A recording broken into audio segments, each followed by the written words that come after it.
Në mjediset e Arkivit Qendror Shtetëror të Filmit, u organizua ceremonia e dekorimit të regjisorit Kujtim Gjonaj, me titullin e lartë Mjeshtër i Madh, akorduar nga Presidenti i Republikës, Zoti Bamir Topi. Të pranishëm në këtë ceremoni ishin miq, kolegë dhe të afërm të regjisorit. Në një prononcim për mediat, regjisori Gjonaj shpreh se ndihet i emocionuar për çmimin sepse është kurorëzimi i punës së tij. Është një gjendje, do të thoja, të jetë emocionale, të jetë e kënaqshme, sepse të marrësh titullin Mjeshtër i Madh është kurorëzimi një rrugë gati 40 vjeçare, më shumë do të thoja se 40 vjeçare. Po të bëja ta thoja me pak humor, do të thoja që kemi ardhur në kinostudi me panonë të shkurtra dhe tani u thinjem. Pra, është kurorëzimi kësaj rruge tejet gjatë, tejet të vështirë, por në mënyrë absolute tejet e këndshme. Rruga e artit është sa e vështirë aq edhe e bukur. Në këtë kuptim do të thoja që ky titull më ka ardhur si thua në kohën e dur, në momentin e dur, në çastin e dur dhe më jep kënaqësi të veçantë sepse siç thash, është vlerësimi një pune të gjithë jetës time. Them se me këtë titull arrita maksimumin e mundshëm. Në këtë sallë është jeta jonë, prandaj janë emocionet tona, në fakt. Është jeta jonë, janë emocionet tona, janë gëzimet tona, po janë edhe trishtimet tona, sepse jeta ka edhe trishtime, krijimtaria ka edhe dështime, ka edhe trishtime. Pra në këtë kuptim do të thoja që në këtë sallë ku jemi mbledhur sot, përmbledhet jeta e gjithë kinastëve, patyshim përmbledhet edhe jeta ime. Sa herë që mbledhemi pra në këtë sallë, na rikthehet e kaluara, na kujtohen ditët e mira, ditët e vështira dhe na vjen keq që ato ditë nuk janë më pritës së vërtetës.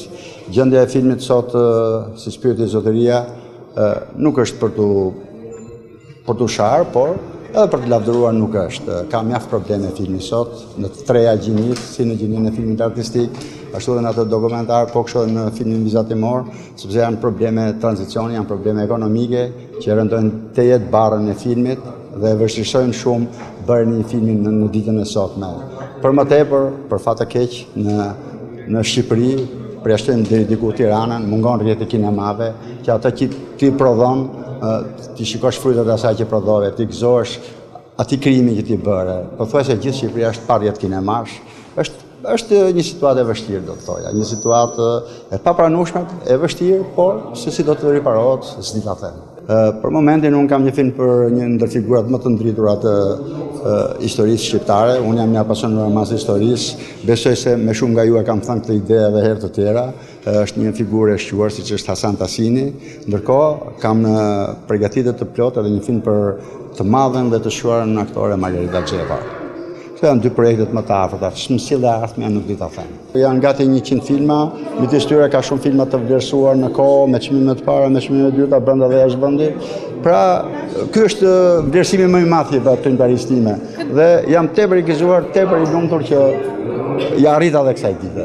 Duke veçuar filmat që vërtet kanë marrë vlerësime kombëtare dhe ndërkombëtare, unë do të veçoja në vitin e largët 82 për shembull bie fjala Kryengjitet e mëdha të pavarësisë. Është fjala për kryengjitet e 10, 11, 12 me të cilin jam nderuar me çmim të dytë. Do të vlerësoja në vitin 86 një film Më e madhe dashuri, për të arritur një kulminacion në vitin 1990 me çmimin e parë, kupën e festivalit dhe çmimin e publikut filmi Kështjella e Këngëve, që është një sintezë e idesë se një popull mund ta shkelësh me këmbë, mund ta pushtosh, mund ta shkatërrosh, por shpirti nuk ja merr dot. Edhe po jetoj shpirti, jeton populli. Është një film që i ka marrë gjitha çmimet e mundshme të asaj kohe. Më pas do të vlerësoja filmin Shëmbja e Idhujve që mori çmim të parë në Palermo të Italisë në festivalin e 5 të filmave dokumentar. Palën më janë filmat me karakter historik të cilat më kanë dhënë kënaqësi të jashtëzakonshme dhe mendoj se janë filma të vlerësuar nga shtypi, nga kritika, edhe me çmime si Ditë e fundit të një luani, Enciklopedia qeshtë në këmbë për Fejkonicën, Nën Tereza, për të ardhur në fund fare tek filmi Ëndra e Çamërisë, që u mirëprit, u vlerësua ndohen gjitha ambientet e mundshme, artistike dhe kritike dhe gazetareske, dhe në së fundi mori çmimin kult. Dëshira e madhe e artistëve për të krijuar nuk mungon, më merr mendja. Kushtet pothuajse janë paksa të vështira në kuptime sepse krijimet mas viteve 90 lidhen me probleme financiare, gjë që përpara 90 zgjidhte shteti atë punë. Kurse mbas 90-s është vështirë sepse lidhen me probleme financiare. Por megjithatë duhet të thënë që në sa të qendrës kombëtare të kinematografisë, ne kemi mbijetuar dhe kemi mbijetuar mirë.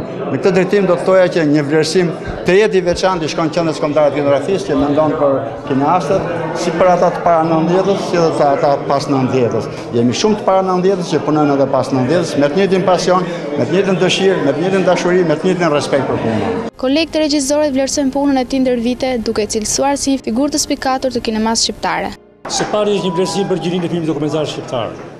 Së dyti është një profil i spikatur i kinemas shqiptare që ka një rrjet të pandërprerë, që nga vitet 70 deri sa krahasim bashkë. Së dyti, Kujtim Gjonaj me veprën e tij, jo vetëm që ka fiksuar historinë, bashkëkohësinë, bashkëkohësit, por ka qenë dhe një mësues për ne kinasët e rinj. Çdo dokumentar i tij i bërë me përkushtim, me dëshmi të kohës, me mesazhe bashkëkohore dhe përtej bashkëkohësisë, tregon që filmi dokumentar është një gjini që sa vjen e më shumë për vlerat e një dokumenti të kohës. Kujtimi për neve është një model kineasti të papërtuar, edhe pse me pamundësira fizike, gjë që tregon se shumë mesazhe, shumë pengje ai tha pas vitit 90. Filmet aty më të preferuar janë filmat portret. Të bësh film portret është vështirë, por më mirë se sa me portret nuk mund të dëshmohet një kohë dhe paq mirë sa e bën Kujtim Gjonaj.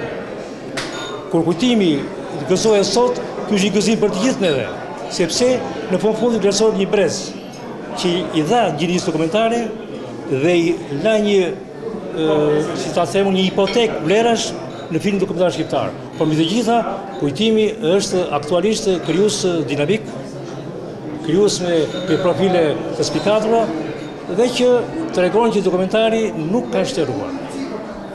Kjo është vlera që përcjell gëzimi i sotëm që ai merr një titull presidencial. Unë do shtoj këtë gjë. Më së fundi presidenca si institucion po gjen ekivalencën e vlerësimeve të figurave të spikatur të kinemas shqiptar. Karakteristika e punëve me Kujtimin është jo vetëm që ka punuar atëherë, por edhe tash është në vazhdimsi, domethënë edhe kur ka dalë në pension, ai ka vazhduar që të punojë dhe ka bërë filma me nivel. Unë përmend për shembull filmin e fundit që ka bërë për Çamorin, kurse me mua ka bërë shumë filma, natyrisht unë kam qenë operator, kam bërë filmi për Ali Pashën, për Faikonizën, filmat e fundit, domethënë shumë të suksesshëm që kam bërë me të. Nuk e di çfarë mund të them më tepër për të. Shtirept edhe zezvek në sheshin e xhirimit? Po, patjetër, shumë i angazhuar. Domethënë aftësia e tij është jo vetëm që drejton si regjisor, por edhe ka qenë një skenarist shumë i suksesshëm në shkruarjen e skenarëve, jo vetëm për filma dokumentar, por edhe për filma artistik. Të veçantë, ai po thoj se i veçantë ka qenë në raportin se si krijote marrëdhëniet me kolegët, aq më tepër me ne operatorët që ka qenë gjithnjë i kujdesshëm me ne dhe ku ndërtonim në vendin e xhirimit. Nuk mendoj që urdhri që ka marrë është plotësisht i merituar. Për artistin e ekranit, regjisorin, dokumentaristin Kujtim Gjonaj, nuk është thjesht një ceremoni. Është më shumë. Është një fiksim kujtese, pa haruar faktin që ky njeri që përkushtoi jetën, pasionin, diturinë, vullnetin e tij, fiksimit në ekran të pjesëve dhe fragmenteve të historisë, të figurave të mëdha të kombit shqiptar, jo vetëm që ka arritur atë që quhet sumumi i jetës së tij, por ka dhe një përparësi në raport të azë me shkrimtarët, sepse shkrimtarët shkruajnë librat. Po ky ka diçka më tepër në regjistrim, ka imazhin, dhe imazhi është i pavdekshëm. Unë i uroj me gjithë shpirt në këtë jubilar, në këtë ceremoni, atë freskinë e tij të përhershme, e cila shumëfishohet nga pavarësisht kalimit të moshës, edhe jam i bindur që është një nga profilet më të spikatur dhe më të denjë të rrafshit të fushës së vetë. Një njeri vetëm, bashkë me ekipin e tij, mund të bëj që të fiksohet kujtesa e një pjesë të Shqipërisë. Këtu është korelacioni, raporti i tij me artin kinematografik. Pra ai është një lloj krijuesi, seleksionuesi dhe regjistruesi sub eternitas të imazheve të vendit të vet. Pra jeta e tij është për te jetës së tij në këtë kuptim, për te jetës së tij fizike, sepse imazhet do të jenë dhe do të mbijetojnë në të ardhmen tek brezat, tek gjeneratat. Zoti Kujtim Gjonaj është një nga kinodokumentaristët më të shquar, një nga më të shquarit e brezit të viteve 70. Është një njeri mjaft i kompletuar, i ka dhënë shumë publicistikës shqiptare, i ka dhënë filmit shqiptar si skenarist, filmave artistik, por mbi të gjitha ka dhënë një kontribut të çmuar në dokumentarët duke sjellë një frym krejt të re. Mendoj se është ndarë në tre drejtime të ndryshme krijimtaria e tij, dokumentar që i përkasin temës së ditës, dokumentar që i përkasin filmit dokumentar historik dhe ati lirik. Në të gjitha, në një pjesë të madhe të dokumentarëve është vlerësuar me çmime. Rasti i fundit që mund t'ju them është çmimi kult i vitit 2011 si dokumentari më i mirë për filmin dokumentar Ëndra e Çamërisë. Sigurisht që do doja të thoja shumë më tepër fjalë, por gjithsesi, sot kam të ftuar zotin Aleksandër Floko, sepse presidenti i akordon titullin e lartë mjeshtër i madh zotit Kujtim Gjonaj. Ky dekorim është i vlerësim që bëhet figurave të shquara të artit dhe kulturës shqiptare në kuadrin 100 vjetore të pavarësisë. Një montazh me 40 minuta me dokumentar të përzgjedhur nga krijimtaria e Gjonajt është ajo që ka shfaqur në kineman e arkivit. Kujtim Gjonaj është një nga kino dokumentaristët e brezit të viteve 70, duke xhiruar rreth 100 prodhime dokumentar me tematika të ndryshme. I fundit i këtyre prodhimeve është ai mbi Çamërinë, i cili është vlerësuar dhe me çmime.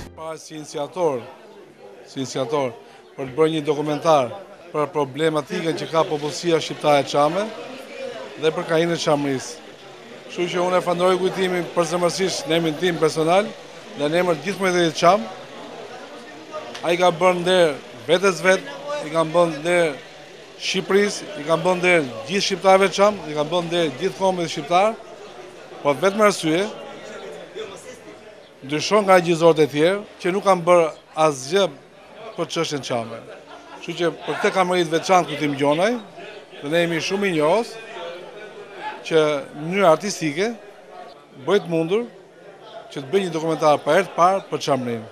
Me fjalë, qoftë se çështja çame ishte tabu në kohën e diktaturës, po ndoshta edhe në demokraci, se themi në demokraci kemi 20 vjet pas asgjë s'është bërë për çështjen çame, po është vetë shoqata patriotike Çamëria, është vetë partia Çame që po bën të mundur që të realizonte edhe dokumentarin dhe aktivitete nga më të ndryshmet, si për sensibilizuar çështjen çame. Kujtimi ndoshta e ka dhe për zemër se është nga kahinet e Pelenës dhe si thonë ato adete kemi edhe si të përbashkëta.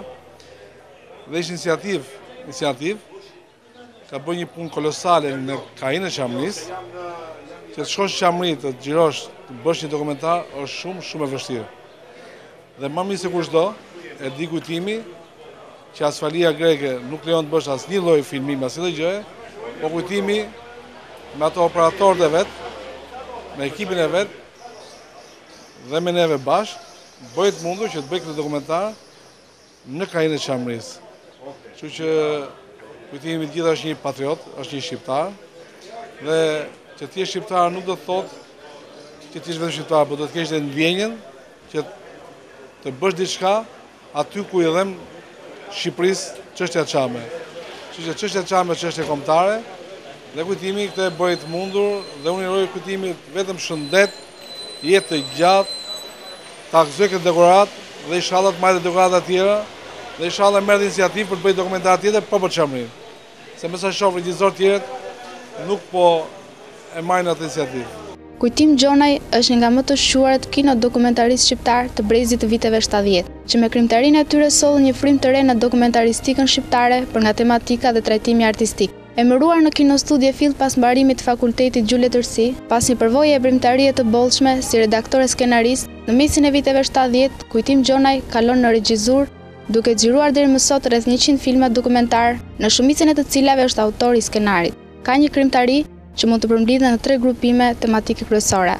Të parën e përbën filma me temë dite: Zëri yt, Rini, Studiuesi i apasionuar, Me madhe dashuri, shpallur filmi më i mirë dokumentar i vitit 1986. Kryengritjet e mëdha në gjurmë të një historie, Gjaku ynë i shprishur, Ditët e fundit të një Luani, Nën Tereza, janë disa nga realizimet me vlerë të spikatur të filmave me temë historike, që përbën grupin e tretë dhe nga shtyllat qendrore të krimtarisë. Dokumentari Kryengritjet e mëdha ka fituar çmimin e dytë në konkursin kombëtar të vitit 1981, ndërsa për Ditët e fundit të një Luani në vitin 2002 është ndërruar me urdhrin Naim Frash Shriart. Kujtim Gjonaj Kurder ka parapëlqyer që informacionet të përcillen emocionalisht, çka arrin nëpërmjet interpretimit artistik të faktit ndërtimit dramaturgjik të dhënave biografike, ballafaqimit mbretërilënës të dokumenteve arkivore, tekstit të folësit e të tjerë. Kujtim Gjonaj është një figurë me veprimtari të shumanshme e të lavdërueshme, jo vetëm si kineast, por edhe si publicist, kritik filmi, producent e botues.